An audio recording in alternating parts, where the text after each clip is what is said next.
Turning to the Stephen Lawrence murder trial now, where one of the men accused of killing the teenager 18 years ago told the court he was no angel, but repeatedly said he was an innocent man. David Norris was giving evidence for the first time at the Old Bailey. Our Home Affairs correspondent Guy Smith has been following the trial, joins us from there. Guy.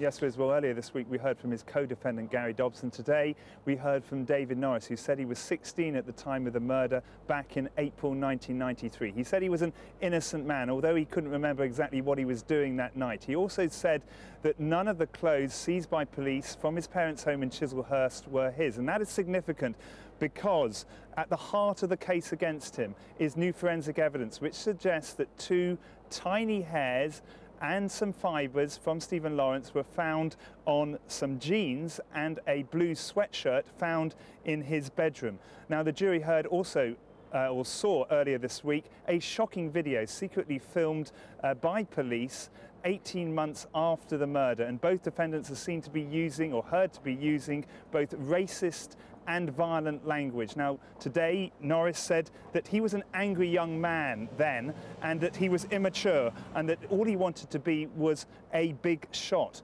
Well, this is part of the cross-examination between him and the prosecution. Their words have been revoiced.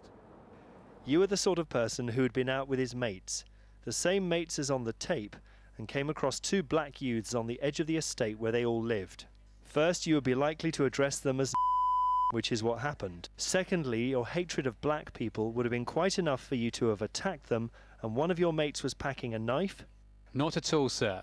I played no part whatsoever. I'm not an angel, never have been, but I'm also not a murderer. And today, two other defence witnesses, Guy, his brother and his mother. What did they have to say? Yes, well, we heard from his younger brother, Clifford Norris, who said that the sweatshirt was definitely his, and the jeans were possibly his. And he also said that the bedroom where the clothes were seized used to be his, so he might have left some of the clothes there. But we also heard from David Norris's mother, Teresa Norris, who said that all three sons would have been home at 10:30, the time of the murder of Stephen Lawrence, but she said that she couldn't remember the dates. Well, this is her answering questions from the prosecution.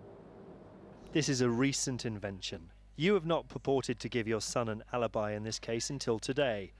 I'm putting that to you so you can answer it. You're asking me to answer something I can't remember. The first suggestion of you alibying your son is today, and as a result of that, you have made it up. I've not made it up. There's not a breath until today of you being in a position to give your son an alibi. He would have been at home. This is a difficult situation, but I suggest you're not telling the truth about this. My son was at home, that's all I can say. My son was at home. Guy, is that now the end of all the evidence? Yes, it is indeed, Riz. And next week we'll hear the closing speeches from both the prosecution and the defence, and the judge says that he's likely to sum up between Christmas and the New Year. Back to you.